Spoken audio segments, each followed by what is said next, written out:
Welcome everybody to the Spring University Assembled. We'll be getting started in just a moment.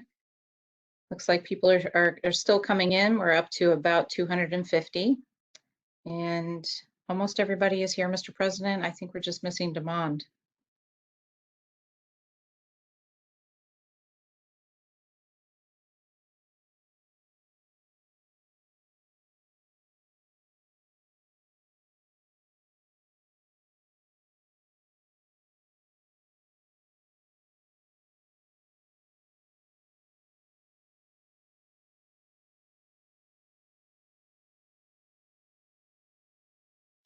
Hi, Demond. Here.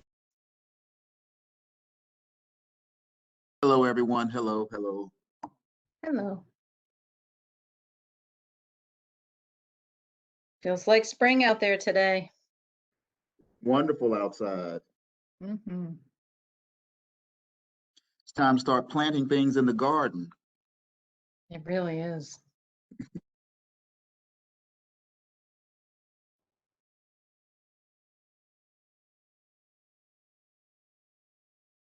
I have about 700 peppers already, and some of them are about 2-3 inches tall. So if you want to get busy, come over. No payment though. I won't pay you. You gotta work for free. When is the planting date? Well, planting day is May, but we are not transplanting from cups into kind of 3 or 4 inch kind of pots so that they can grow. Joanne, if you can send me an email giving me a day and time and stuff, I definitely want to come by and be a part of that. Certainly. You can join the running group on the West Campus. Right, I won't be there, but you're welcome to go.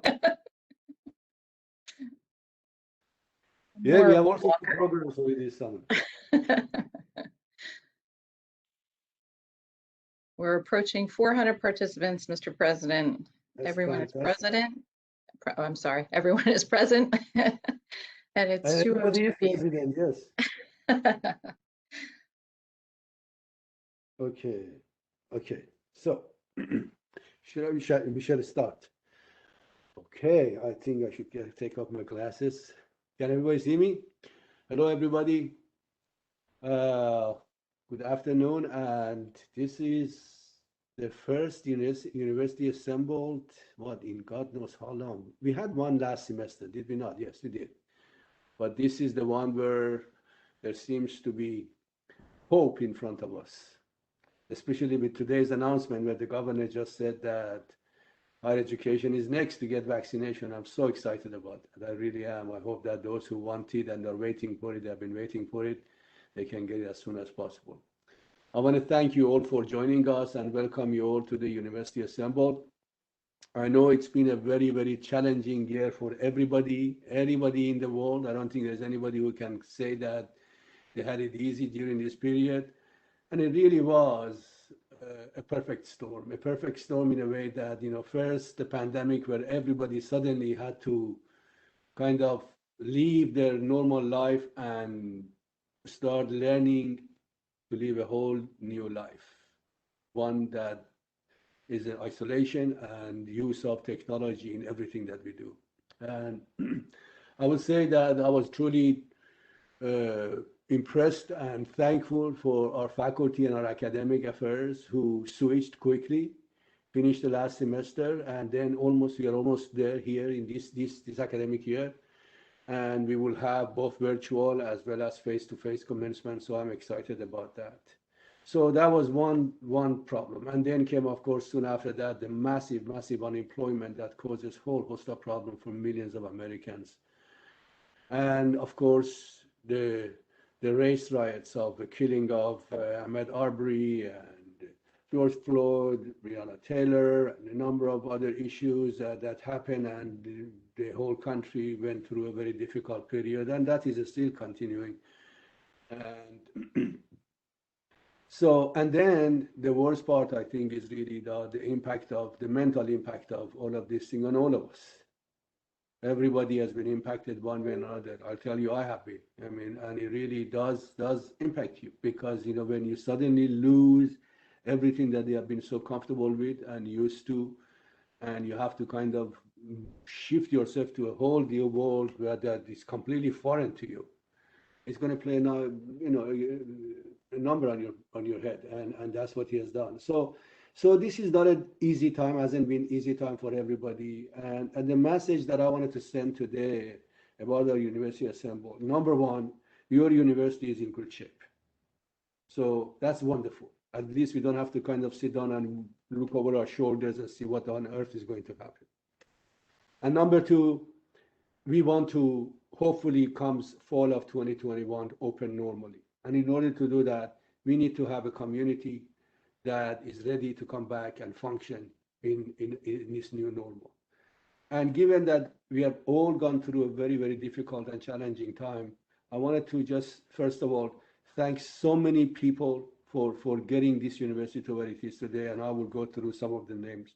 But also tell you, all of you, every single person who is on this call and those who are not, that you really have to take care of yourself these days. You really have to find ways in which you can heal, and each of us heal differently. And I really do want to see all of us to get better so that when we come back, we can focus on our work, because it has been hard. And I really do not want to assume that there was anybody who had a good time during this period. So all of you have been impacted. All of you are very valuable to this university. You have done so much, and we have so much ahead of us. And I hope that you will take care of yourself and you heal, so that when we start the institution, we will have a semblance of normalcy, and we can actually educate the future of this country. In terms of the people, the divisions, I mentioned that, what happened with the academic affairs, how they really came together and worked with our faculty and got the last academic year and this academic year done. I also wanted to thank so many other divisions. Look at the IRT staff. They really did an enormous job during these past 13, 14 months. Without them, we would not have been able to be a functioning university. So I'm grateful to them. I'm grateful to enrollment management people. During this very challenging time, they're working very, very hard to get the numbers so that we do not have a reduction in our students. The campus was kept clean and nice and taken care of by the facilities. Thanks to all of them for their hard work during this period. It was kept safe due to the hard work of public safety and police officers who really kept this place in a functioning and safe place. The advancement people did an amazing job. Even though most of them were at home, we have already raised well over almost $11 million, and we are on our way to surpass our goal. HR people, amazing work that they have done by really having a functioning HR where everything is based on policies and procedures and there is no confusion. I think that has been amazing development for me. I always felt that for the 14, 15 years that I've been in here, that was one area that we really needed to work. And of course, the people in my office, Joanne and the staff and others that have really, really kept this place going. Remember, each and every one of us have had our own challenges. Some of us very close to home, our own family members or friends have been impacted just as you have. So I just wanted to say that, the reason that we are in a good condition, the reason that this university is in standing and is in good shape is because of the collective effort of all of us. We are a community. This is not, and I sincerely mean it when I say that, and I say it to anybody, even the people who are outside who sometimes compliment me. When they say, oh, look what you have done, I say, it's not me, it's us. It's the whole community. No one individual can do this kind of thing. And so I just want you to feel very, very proud of yourself. Know that the university is in good shape, but at the same time, I hope that you will take care of yourself. Try to heal, try to get better so that we can all get to be functional. Because as I said, depending on what your situation, you have had a hard time. We have had a hard time. My mother-in-law died of COVID. And so that's been a hard time for my wife and others. And I'm sure you have had friends and family members and relatives, every single one of us. So when I say heal, that's what I mean. I don't mean to say that you're sick or anything, God forbid. But what I'm saying is that we all need really get back to our lives so that we can function as normal people. So that's the message that I wanted to send you. And for the balance of today's event, I wanted to, of course, we want to certify our graduates because our commencement are coming. So I will going to call on the registrar to do so. After that, I wanted to get our three cluster leaders, Tony Lohman, Joe Scully, and Melissa Whitcraft, to talk about the progress of our committees. I think we have done an amazing job. I think that document that we have put together really is a roadmap for the future of this institution. It's remarkable how many presidents and provosts and deans and others around the country have asked for that document and have reviewed it, and more will. And we haven't even marketed it that much. And that tells me that, we together sat down and looked to the future with hope and aspiration, and we came up with something that others want to learn from. So that's another reason you should be very proud of. So thank you to every single one of you, and please convey my thank and gratitude to those who are not on this webinar, and you get to know them, that how grateful we are that they have done an amazing job. Very quick congratulations to our ladies, Annette Reboli and Monica Sheely, just were announced by New Jersey as the two influential ladies in our state of New Jersey. We have a strong, intelligent group of people in here. We keep getting individuals recognized. We have had many others, so congratulations to you guys. So with that, I wanted to ask our registrar, Linda Drexel, to please certify our graduates. And you know the drill, you have to go and get a kind of a virtual vote, so please go at it. Thank you, Mr. President. I bring before the faculty here today a motion to approve the certification of our graduating candidates. At this point, program advisors have reviewed the records of undergraduate, graduate, and medical school applicants for this, our 96th commencement ceremony in spring 2021. Candidates deemed not yet eligible for the degree have been notified of their deficiencies, and the Office of the University Registrar and Program Advisors will continue to work with them as appropriate toward completion of their programs and future graduation. Candidates approved for the degree, pending successful completion of any in-progress items or courses, will have completed at least the minimum number of required credits and have earned at least the minimum required cumulative grade point average for their Rowan degree.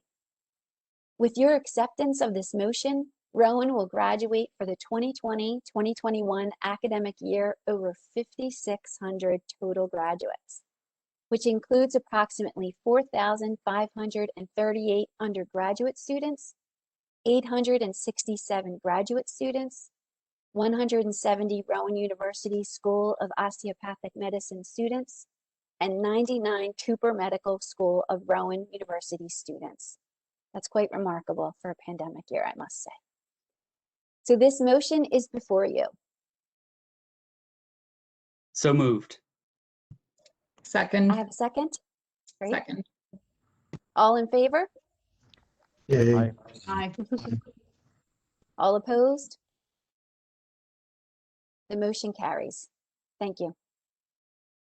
Thank you very much, Linda. Thank you, and nice meeting you, and well done. Okay, now it's time for our cluster leaders to please, again, give an update about the state of the committees and the work that have been done. I will ask the Provost Lohman to start, please. Sure. Thank you. The first message I want to get out to our faculty and staff regarding our fall opening plans and what we plan to do. I'm not going to spend a lot of time on this today, but I'm going to be asking Bill Friend to get us a meeting the week of April 5th where we can discuss our plans and how we plan to begin with our registration targeted towards a regular semester, but also what we're going to do between now and then to adjust based on guidance and how it goes. So if we do have specific questions, we can try to answer some of those, but I'm gonna ask that we move that to another meeting where we can have more of a debate and discussion on those topics. So I'm happy to report on the work of the academics cluster and the Academics of the Future Committee. And today I'm not going to forget to acknowledge my partners in the cluster. We have Jeff Hand, Horacia Sosa, Monica Williams-Sheely, Tabitha Dobbins, and Joanne Connor. We are overseeing the work of the Academics of the Future Committee. And that committee is led by Mariana Savelsky and Damon Miller. And the two of them have done a wonderful job. And as you've heard in other presentations and other discussion forums, we're broken up into 4 subcommittees: program, revitalization, and review, that is led by Beth Christensen and Gatan Jean-Marie; faculty of the future, chaired by Rick Dahmers and Harold Connolly; workforce certificates with Roberta Harvey and Rochelle Hendricks; and the Udacity/Nano Credentials initiative led by Vaughn Calhoun and Lorraine Richeza. These groups have been hardworking, evaluating plans, looking to the future since last fall. And over the winter, they presented an initial set of recommendations to move forward. And I'll discuss a little bit where we are with each of these. So from the program revitalization and review, we spent the fall with the main group meeting, discussing with individual departments, faculty, chairs, staff, and really trying to set up a series of metrics and how do we want to evaluate our programs. Over the winter, we moved forward with a recommendation to engage an outside firm. So we've engaged EAB, and we're currently in the process of working with them to analyze the data we have, to bring forward recommendations on how we can operate more efficiently, where we can do better, and how do we move forward to really be the university of the future. I do want to add here with faculty, because again, I hear feedback from some of you. I hear feedback at the committee level. It's important as the faculty and staff of this institution to make sure to get involved, have your voice heard. We don't want to just make this a pure numerical exercise and make decisions based on data only, numbers only. We need to get in the qualitative metrics. We need to understand what makes each and every one of our programs unique. And when we do that, combined with the data, we can make the best informed decisions on how we move forward as an institution. On the area of faculty of the future, we're hard at work in that area as well. 2 items that came out of recommendations that I'm happy to report today that we'll be doing. One is we're going to be embarking on our first cluster hire beginning next year. We're going to be hiring in the area of sustainability. We're in the process of assembling a faculty-led committee that's going to guide our process and our strategic compass on where are the areas we're going to invest in this cluster hire and how are we going about doing this hire. We're also engaging DEI. Monica and her division will be engaged in this process because a requirement of this hire is that we will hire a diverse group of faculty for this initiative. We're no longer going to say we're going to do the right things, but this time we are going to do the right thing with this hire. So I hope that each of you who are involved in these areas will certainly have your voice heard, and we will have a successful campaign to hire this first cluster across our units. The second area that faculty I'm sure will be happy to hear is we are also begun to work on all of our tenure, recontracting, and promotion processes. So some of the pieces that we're going to be doing is streamlining the tenure and recontracting package, trying to make the packets much easier to navigate, less cumbersome, and a lot easier for the faculty to put forward the value of their work and their contributions in a more concise format. And also on the promotion pathway, something that we talked about before the pandemic, and I think even rings louder now, is we want to put forward promotion pathways for all of our faculty. We want to make sure that we recognize contributions for outstanding and innovative teaching, entrepreneurial activities leading to new certificate needs, new academic programs, new ways of reaching our students. We need to reward that. So stay tuned that we will be doing new promotion pathways for all of our faculty to make sure everybody who is contributing is rewarded. So I'm really excited for that, and I know we are committed to trying to have this new MOA in place this year, so it takes effect the next academic year. In the area of workforce certificates, we're still working. This is going to take an effort across our campus. We need to work closely across the academic units along with Rowan Global. We need to understand that now is not the time for business as usual. Now is the time for us to be innovative and responsive to market needs and to adapt and develop new programming to serve all students, to serve non-traditional students, to serve continuing students, and really make our programs aligned with what people are looking for in the workplace. Udacity program is also moving along. We're continuing to evaluate the nano credentials. We're continuing to offer these programs for all of our students, faculty, and staff right now in a non-credit format, but we're also working now to see how can we bring these into a 4-credit model. How do we align pieces of this program, not to replace our existing academic programs, but to supplement our offerings and expand our offerings. So I'm excited about where we're going with that, and I look forward to the next steps of that. So I think that gives an update on where we are with that, and I'll be happy to answer questions now or at the end. Joanne, as you moderate. Yeah, you have 2 questions here. The first one is in reference to the path to promotion. Will there be a path for extraordinary service?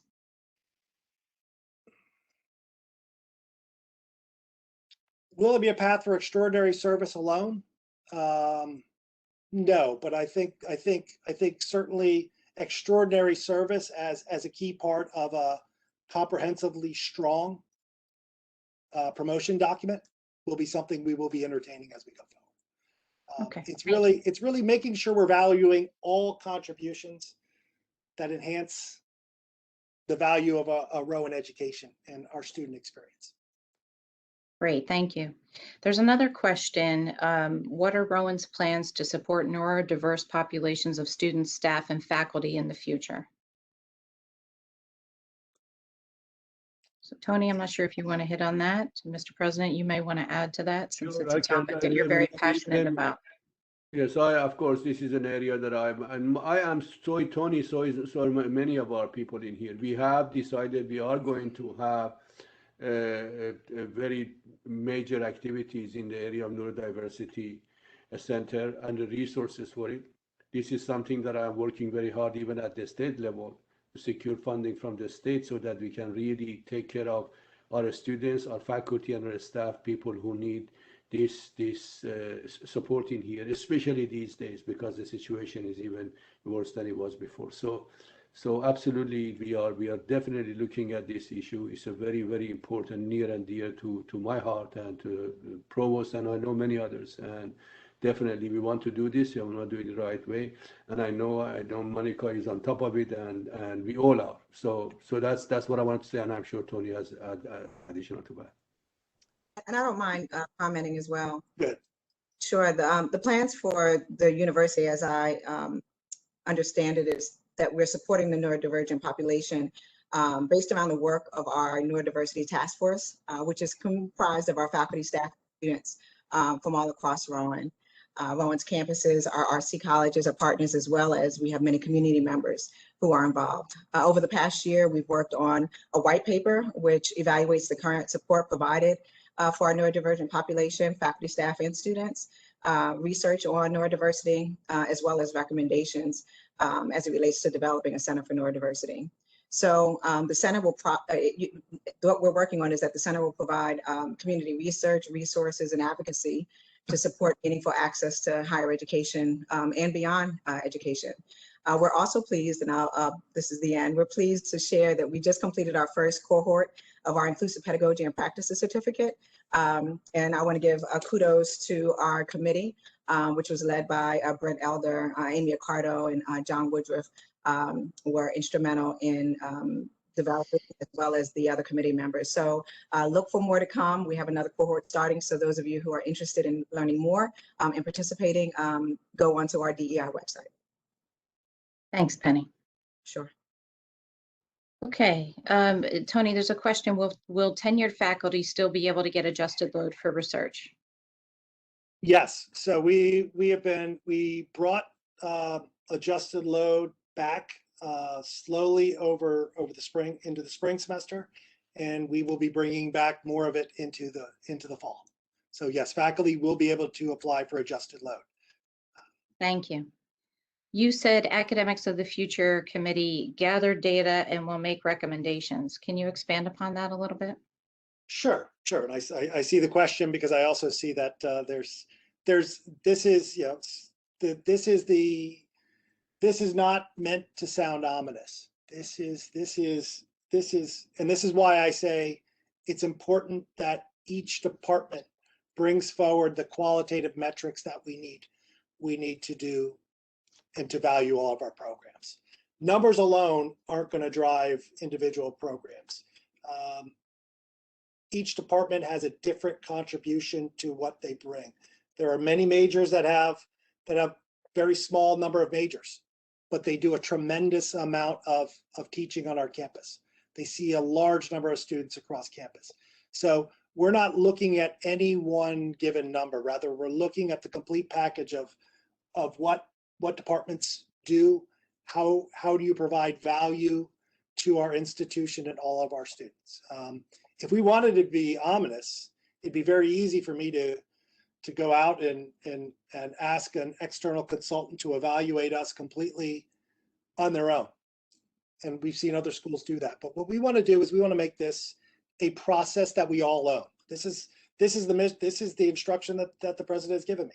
Let's go back as a group, starting from the bottom up, starting at the department level and moving forward. As we began this exercise, when we started this with the deans, I asked the deans, go back and give us the criteria that you should evaluate your programs. And I'm not going to call out any one dean or not, but I heard someone say, well, we should get together as deans and make this, get one cohesive, one structure that we look at, everybody the same. And I said, absolutely not. What we have to do is every department has to start this process on their own, because you know best, as the group that delivers to our students, you know best what you do. And after we collect that and we get an understanding, we can take all of the data, all of the pieces, all of the external evaluations that we get, and we can make decisions on how do we move forward and how do we best allocate our resources so that we're doing all the great things that we want to do. And sitting here today, as the president said, this is probably the first time we've gathered that. Maybe I have a smile on my face. I brought up the really bright floral ties for the spring. Like I'm optimistic. We are going to be back next fall doing the great things we're doing.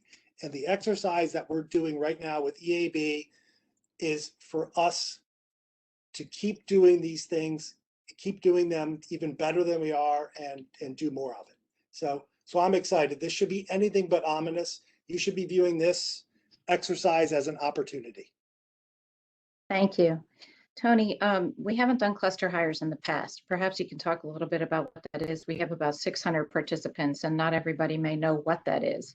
How many faculty are typically hired in a cluster hire? Are there specific departments that are targeted? Can you describe what that is? Sure. So before the pandemic, at the actually last Dean's Council that we had, we discussed the idea of making 10 hires generally in the area of sustainability. So create a cluster of activity for research, education, culture, experience. And obviously the pandemic shut that down. So we have now begun and picked that back up to make a hire. Our expectation is we're going to be hiring 10 faculty. How we do it, how these faculty are distributed is going to be driven by a faculty committee that we're in the process of establishing it. I can tell you this, if you had asked me when this started, where to be, well, it makes sense. They're going to be in policy, they're going to be in engineering, they're going to be in School of Earth and the Environment and Science. But as I started talking to the deans, as I started talking to faculty, Rick Dahmers has talked about how a visiting faculty member in music and performance can come in and do performance that describes issues around sustainability, that can reach large audience, that can reach students. So there is no bounds on where these faculty are going to be placed. It is going to be, how do we find the best group that fits what we want to do as an institution? And that's not going to be dictated by me. That's going to be driven by this group of faculty as we move forward. Wonderful, thank you. Mr. President, that's all the questions.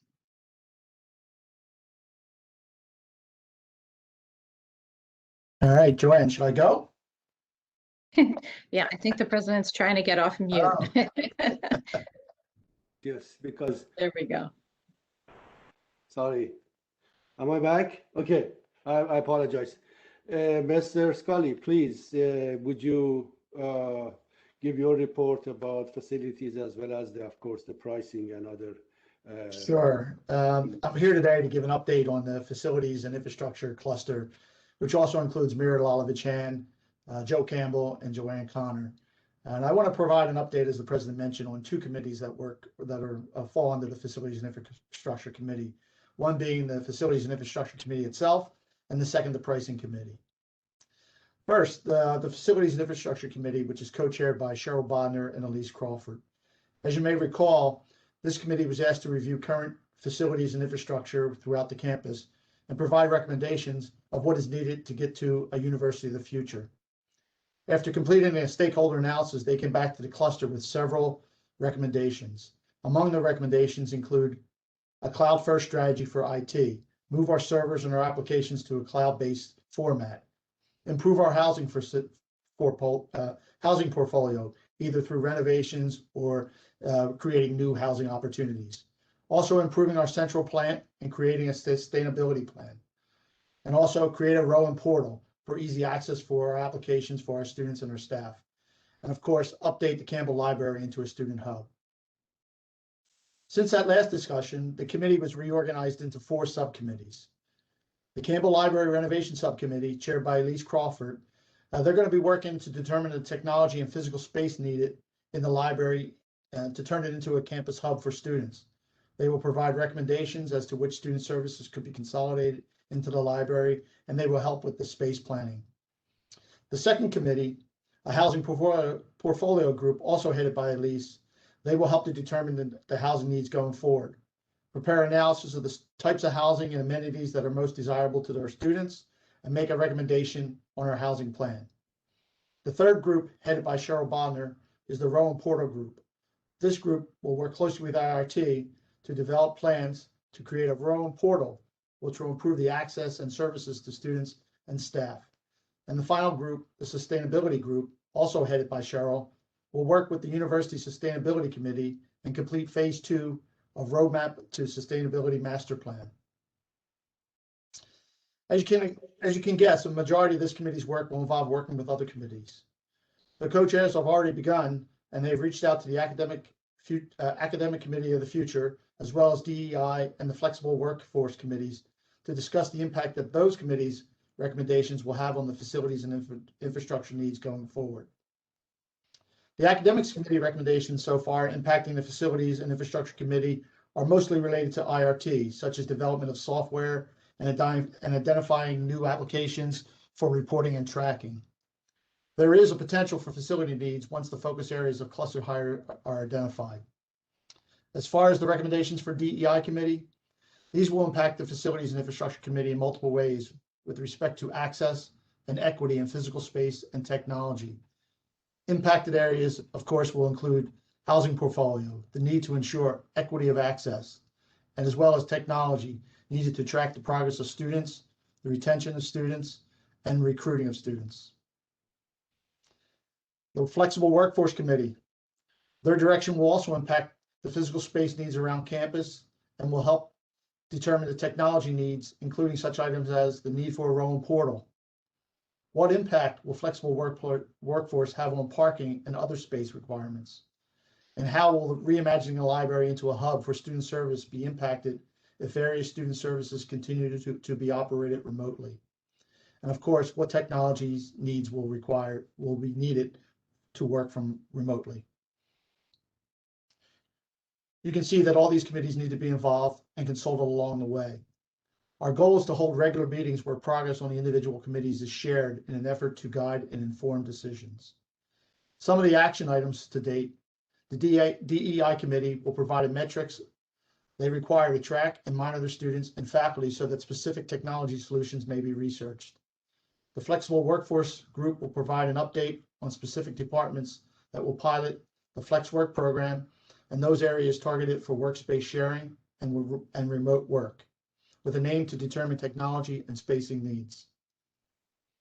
And the Facilities and Infrastructure Committee will determine appropriate DEI representation on the Housing Portfolio Subcommittee, as well as the Library Hub, to help develop a list of student services that could be concentrated together within the Library Hub. As far as the second committee, the Pricing Committee, this is chaired by Michael Blake and Kevin Kett. The Pricing Committee was charged with identifying a price structure that appeals to cost-conscious, value-seeking students while identifying a price structure that leads to revenue growth and generates positive margins. The Pricing Committee continues to meet and are in the process of further investigating various options and are gathering much needed information to make final recommendations. The committee is addressing 3 areas of concern: pricing in Rowan Global, the medical schools, and undergraduate. For Rowan Global, the committee is investigating the use of subscription-based modeling. They have identified a few schools and are searching for others to use as a possible model. They're exploring what programs within Rowan Global that might be a good fit for this type of pricing model. For the medical schools, the committee completed a review of the tuition and fees as part of the fiscal 22 budget process. Both the tuition and fees for both medical schools remain at 21 levels, meaning no increase in tuition and fees for the last 2 years. They will continue to work towards making the tuition and fees comparable between the 2 schools over time. And lastly, the undergraduate committee, tuition and fees is the recommendation will be combined starting in fiscal 23. They are currently reviewing summer enrollment and winter enrollment and modeling possible impacts of potential cost reductions. The Pricing Committee will meet with the DEI Committee to discuss increasing need-based scholarships. And the committee is creating a subcommittee to review housing and meal plan options. Any questions? Thanks, Joe. I don't see anything yet, but if anybody does have, oh, here's one. Is it true that students will no longer pay the same tuition for 12 to 17 credits undergraduate? If so, what was the impetus for that change? There hasn't been a change as far as the credit hours at this point in time. That's still a committee decision that needs to be reviewed. Right now, we are committed to combining tuition and fees, but the exact breakdown of how the prices will be charged part-time versus full-time and the number of credits that will be before it goes into a full-time rate, that hasn't been decided at this point in time. So we're still investigating that. Thank you. So if there are any other questions for the audience, please feel free to go ahead and put them in the chat. Although you can't see them, all of us here on the panel can. And so we'll move on with Melissa, I think, Mr. President. And then if there are questions, we can come back to them at the end. Yeah, Melissa can start, please. Thank you. So good afternoon, everyone. I have the unenviable position of going last here, and I feel like all the good stuff was taken. Actually, that's not fair at all. I have. That's not fair. No, it's not fair. It's also not true. I have the absolute pleasure of working with the members of the compliance cluster. That compliance cluster consists of Monica Williams-Shealy, Teresa Dry, Joanne Connor, Ray Braunig, and Joe Scully. And we oversaw the work of the Flexible Workforce Committee and the DEI Scholarship Committee. I need to offer my thanks to Christine Larson-Britt and Stephanie Cazone, as well as RJ Talarita and Penny McPherson-Myers for their excellent oversight of the work of these committees, which were comprised of stakeholders from the entire university, faculty, staff, students, and the work product has been amazing. During the last year, many universities, as we know, focused on simply managing through the chaos of the pandemic. While we all suffered great losses, the president noted, with respect to our personal lives and our professional lives, here at Rowan, we didn't just focus on managing through or just making it. We were really thinking about what our future university would look like, which is something that we've been looking at for quite a long time. The president has kept us motivated and focused on how we need to be innovative and creative in delivering the supports and services to our students and patients. So we're really ready to embrace the future. And so we're thankful for that. And we're thankful for all of the work that the committees did, as well as the members of this university in keeping operations not just moving along, but advancing every day. So the Flexible Workforce Committee was tasked in thinking about what a sustainable workforce model would look like for the future. We know that Rowan was forward thinking in a lot of ways, but there were some ways in which we were a little bit outdated, primarily in manual and paper processes. And so we have found that we've moved forward, at least on the technology front, exponentially in this last year. We were directed to immediately implement remote work and online education for students. And I think a lot of us really worried about what the outcomes would be, because it was really an experiment we were all undertaking in a massive way. What we found is that we did it with a high degree of success. As you know, our students engaged in meaningful hybrid learning. You, our faculty, created online and hybrid courses at unprecedented rates, and people engaged in meaningful and quality education. Countless hours of professional development, student advising, financial aid services, processing of transcripts, the business of the university, procurement, fundraising, it happened in hybrid, online, and all sorts of modalities. And it was wildly successful. And so what do we need to do to make something that was emergent, long-lasting? Stephanie Kazone and Christine Larson-Britt lead this committee still. It's now focused on identifying the technology needs and the support necessary to implement a pilot program that'll take this emergent, flexible work that we've been doing and advance it to the next step, to something that's long-lasting, equitable, sustainable, and really meets the needs of our students, patients, and other community stakeholders. So right now, it's finalizing the data it's collected from its employee survey on flexible working arrangements.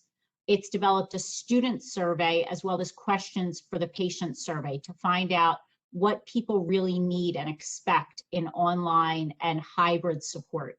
They're also working with the SGA in its survey that it did during the pandemic to see how students fared with online education. We're currently working with the senior leadership to identify departments where we believe that flexible work really was successful and where it might be appropriate for pilot implementation. And finally, the committee is actively working with IRT to figure out what the accountability metrics look like to evaluate productivity on an ongoing basis. Many of our divisions and departments already have these metrics. If a course is successfully delivered in an online modality, it's been successful. But what about measuring the productivity of procurement or things that are a little bit harder to measure? And so we're working with our current systems in place to see how they can be expanded and other systems that might be beneficial in this process. So we certainly look forward to working with the departments as we move what's been emergent work into something more long-lasting. Thank you for that. Diversity, Equity, and Inclusion Scholarship. As you know, in January of 2019, President Hushman established a Division of Diversity, Equity, and Inclusion and solidified our joint commitment to addressing persistent issues relating to DEI in an effort to improve outcomes for our students, faculty, and staff. Under Dr. William Shealy's leadership, the Division of DEI has established an interdisciplinary DEI council, created a DEI certificate program and pedagogy certificate, and reminded the university that the work of the DEI is all of our work. The pandemic was a difficult time for everyone. We know it disparately impacted certain racial and ethnic minority groups greater than other individuals. It also impacted individuals with disabilities at a higher rate. In addition to these realities, our summer was a difficult time with increasing in racist violence, increases in targeting LGBTQI+ communities. And we know most recently that violence against Asian communities is on the rise.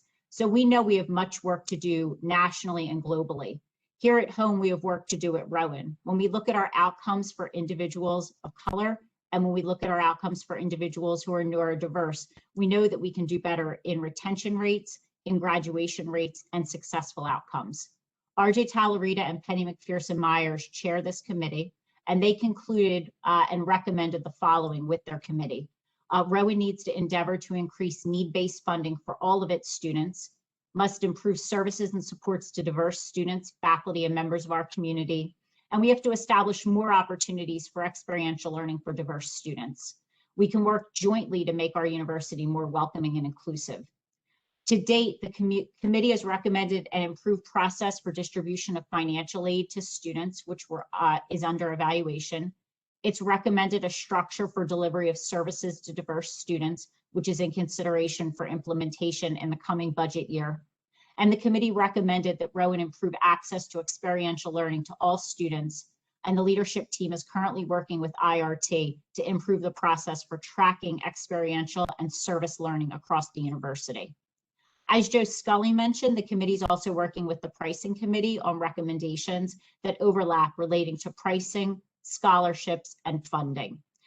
Finally, as noted above, the committee made recommendations related to seeking other sources of funding, and they're actively working with advancement to forward that goal as well. So with that, that sums up the work of these committees. I'm happy to answer any questions, and thank you. There are a number of questions that are coming in that are more pandemic related than they are University of the Future. The first one, is Scott here? Scott is here and Terry is here as well. Yeah, Some of exactly. these things are unfolding, so we may need to wait until we see what the guidance is, but I'm going to ask the questions, and Scott and Terry, if you can help, that would be wonderful. Let's see, will there still be flexibility for parents that have kids at home, working from home hybrid throughout the summer?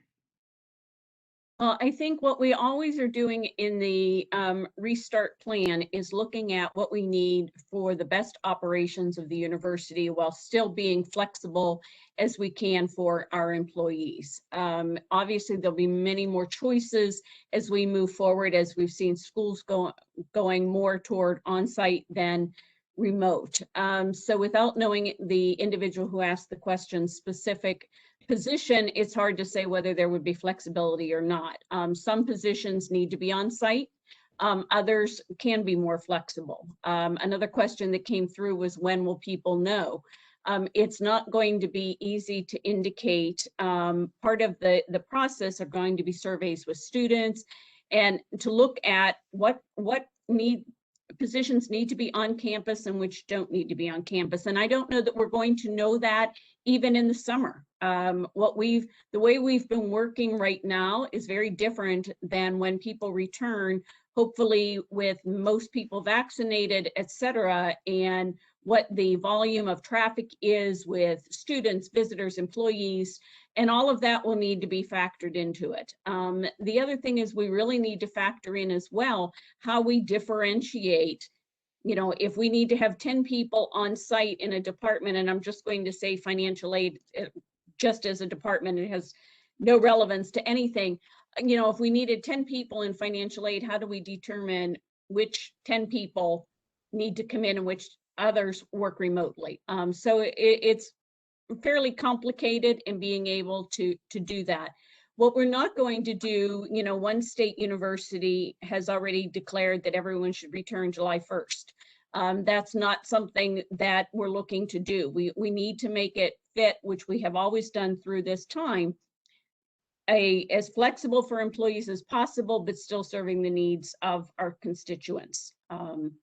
So, you know, it will be a process. It will, again, you know, continue to be an interactive process, but we will need to help work with individuals. I mean, we do have individuals who are resistant to come back, and you know, we have a safe environment, we have more people vaccinated, and, you know, we will reach a point where some people who might prefer to stay home do need to come in. And we'll need to work through that, but it'll be in a very fair and well-reviewed process. Thank you. Thank you, Terry. Scott, there are a couple of questions about the Rutgers announcement regarding vaccine. Would you like to respond? Yeah, of course. That was definitely the news of the day yesterday when we saw that. And I can tell you, listen, I'm a public health nurse as part of my career, and a lot of what I've been doing really the past year. And I wholeheartedly endorse the COVID vaccine, but declaring a mandate, in my estimation, is premature at this point. I mean, the vaccine is still pending FDA approval. The majority of our students really are not eligible even at this point. So it's hard for us and our leadership team to evaluate either scientifically or ethically, you know, what the mandate would look like at this time. So what we can do really is increase access. I mean, we're fortunate to have multiple connections with vaccine sites, our great site at Rowan Medicine and through the mega site. But we're also prepared to vaccinate on campus. So I know Joanne has been very active with OSHI, and we're really looking and asking to do that on our campus. And if we can, we certainly will. And educate. So we want to expand our education campaign to get everyone comfortable with the vaccine. So those are the paths we can take. That's what's within our control. But we're going to keep evaluating for sure. Thank you, Scott. Joe, for the committees, there was a question about consideration in terms of moving offices, specifically as it relates to the reimagined library, and how can a specific department ensure that they're being considered to be moved to more appropriate space? I think that'll have to go through the space committee involvement as well on that. So we're going to have to loop them in as we get closer to defining what's going into the university hub. So once we do that, we will reach out to any impacted departments and make sure they have their say in the matter as well.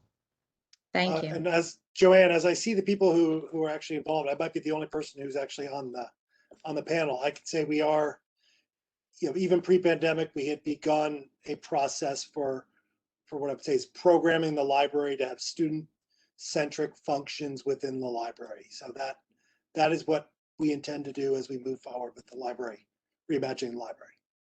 Thank you. There's a question about PPE being installed. Will it be? And sorry, it just disappeared. There we go. Will PPE be installed in ventilation systems in old buildings be addressed in employee buildings before employees are asked to return? I mean, I don't think Joe Campbell is on the panel to answer the question, but in terms of the ventilation, I mean, we're already managing that very closely. They're already, improving the airflows and managing those issues. And it does give me an opportunity, though, to address the fact that, when we return does not mean that everyone comes back and there are no masks and there is no distancing. So the protocols will be in accordance with the directives of public health, et cetera. We have not brought people back into environments that were unsafe. They are being monitored. It's impossible to control any exposure. Most of the exposures have actually come from external into the workplace, not actually occurring in the workplace. So it's something that we continue to look at diligently. Thank you. There was a question about whether or not this is being recorded, and the answer is yes, and it will be available on Monday on the Rowan University YouTube channel. There's a comment. As Senate Promotion Chair, I am thrilled to hear the leadership's commitment to streamline processes and equal access to application. I look forward to working with all stakeholders on this. Thank you. Thank you, Julie. We appreciate the positive comment. Well, that's all the questions I see for right now, Mr. President. That's good. Just one more comment that in terms of the DEI and support for need-based students, we have already committed in this university that anybody whose family income is $45,000 or lower, they will come to Rowan for free. After they apply for their Pell Grant and tag, whatever is left, we will cover. And also, as we speak, we are talking to the state, and the state is going to take that up to $65,000 called Garden State Guarantee. So I'm hopeful that comes this September, any student who comes to Rowan University with family income of $65,000 or less, they will come here for free. And then there are going to be other steps for people who are 70, 75, there may be those. We are looking at it, the state is looking at it. Once the funding is done, we will go at that. But at least I can tell you that we have already made that commitment for 45,000 family income. That is going to impact a large number of students, and that's the right thing to do. We are very delighted to do that. If there, are there any other questions? No? Okay. No, If there are there are no none. other questions, I just wanted to wish you all a wonderful weekend. First of all, please stay safe, take care of yourself. Again, we run this university in a way that we make sure you all know about it. We don't sit down and decide on your life and your future in a closed door without you knowing. We are open. We want your input. We want your participation. This is your university as much as anybody else's. on this call and in this community. Therefore, you have every right to be involved. Be involved. This is the wonderful time for us to build truly a university of future because we are unified. Our institution is in good shape. We have competent people at work, and everything is functioning. And thank God we are not facing a disaster. So, happy, wonderful weekend. I hope Michigan wins in NCAA, although I don't see that possibility very well, but there's nothing wrong with hoping and wishing. Thank you very much and happy weekend. Thank you, everybody. Bye-bye.